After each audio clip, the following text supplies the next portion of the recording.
Sam, talk about the case we had, the truck wreck case we had on Highway 7. Oh, you're talking about the one in the construction zone. Yeah, the construction zone and all the people that were hurt, and the difference between how our law firm handled that case versus the other law firms that were involved.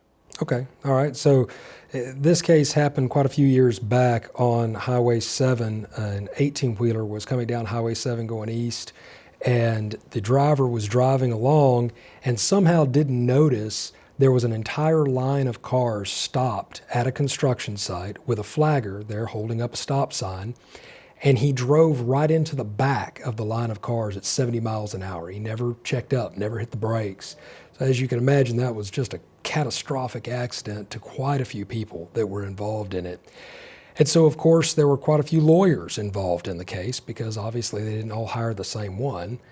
And the lawyer for the trucking company contacted each and every injured party's attorney and told them that the company was broke and that there was just one minimum limits policy, the minimum amount required by the state for the truck to have, that everybody was going to have to divide up because there was no more money than that.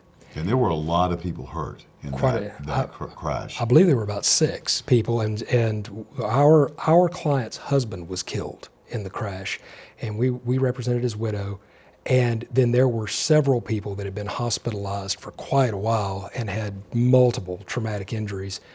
And we go to the mediation, which is kind of a settlement conference, and everyone else's lawyer, every other injured party, settled out for some small piece of that one policy, literally settling their cases for pennies on the dollar for just their medical bills, of how much their medical bills were. And I remember you and I were both there for our client, and it was surprising to us how willing the other law firms were willing just to take their word for it and kind of give up without a fight on the representation that this is all there is. Right. Yeah.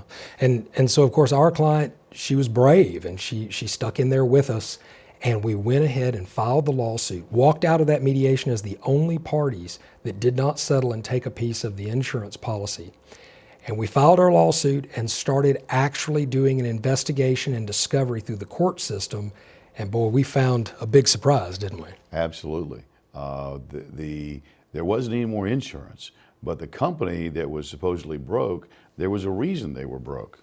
Yeah. Go ahead and tell us about that. Yeah, come to find out, 3 days after the wreck, their corporate attorney had advised them to basically hide all their assets and money, literally transfer all of their trucks, their equipment into a brand new company's name, take all of their cash out of their operating account, put it into a new company's name, literally hide all the money so they would appear broke. And we were able to discover that. Actually, you did in taking depositions. You were able to find what they had done, and through our investigators tracking things online, we found the money transfers. And Mike actually got the corporate owners to admit to it in a deposition that that's what they had done and been instructed to do. Yeah, we found out that who instructed them to do that in the deposition turned out to be their corporate lawyer. Right, not the lawyer in the truck wreck. But we actually knew going into the deposition, from the work we did going into the deposition, from our research with the Texas Secretary of State, I mean, they founded and started the new company under their own name. And so that's a public record.